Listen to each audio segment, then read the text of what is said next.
Welcome to our video of our Bosch dishwasher installation. Get the model number in the description of the video. I would imagine that most Bosch dishwashers install this way, but this is a 100 series dishwasher from the Bosch product line. As with any dishwasher replacement, you have to turn off the water line and disconnect the power and the hot water, as well as the drain, which in our case is going to a under sink garbage disposal. So unhook those three things and then pull them through this hole that you see in the image right here, and then pull the dishwasher forward. Next step is to remove the box and all wrapping. Take all the contents from outside or from within the inside of the dishwasher out, and then prepare to lay it on its back. So the shiny side that you're seeing, you'll lay that back. I recommend using the cardboard box that it came with to lay it on top of. There was a kind of slimy, greasy section right where the chrome metal connects to the plastic, just to keep that off of the tile. In my case, I put the cardboard box right behind it. So really simple. Just grab kind of the black tab that you see at the top left or top right of the dishwasher, and then the handle of the dishwasher, and then just with someone on the other side, just slowly lean it backward until it's laying on its back.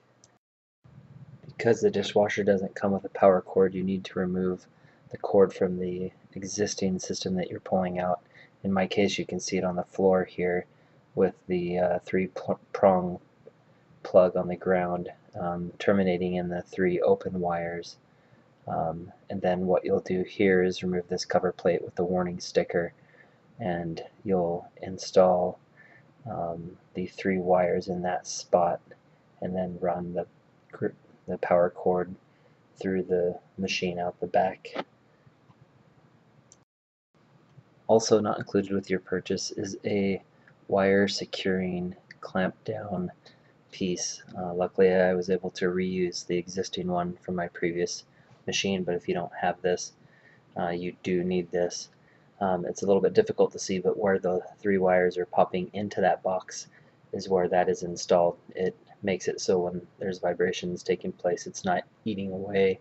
The sharp metal edges are not cutting into the insulation of the wires, so you'll want to install one of these as well. Again, not included in your purchase.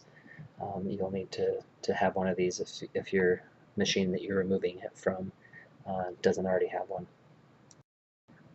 Next, you take the brass fitting, which again is not also included in this kit, nor is the hot water line. You see the braided line right there.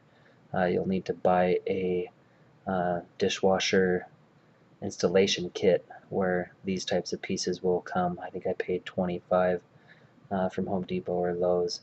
In the case of Bosch's instructions, the brass fitting goes on hand tight. It did not need Teflon tape.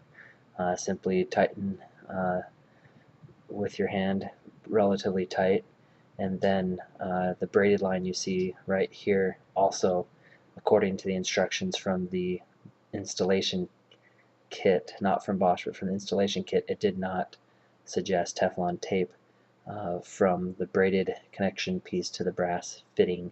So again, read instructions carefully, both the Bosch instructions and the instructions from whichever installation kit you purchase. Didn't get a photo of connecting the drain tube, but we did that, and then ran all three, the power, the hot water line, and the drain tube, through the hole.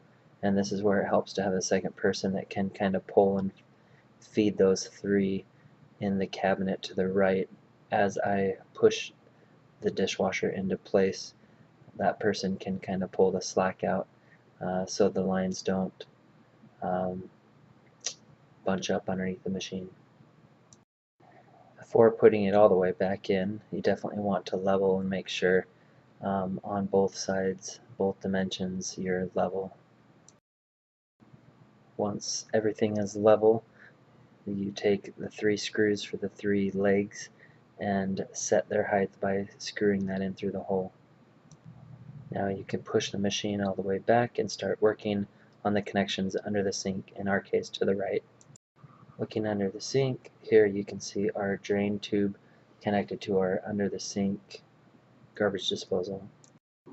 The hot water line and the outlet plug is really straightforward, so we didn't photograph that. But before we finish installing the kick plate and the bottom insulation, we wanted to run a test load to see if we had any leaks, and sure enough on the left side we did. So I ended up tightening with the wrench the silver nut on the hot water line on the far left of this image until it stopped leaking.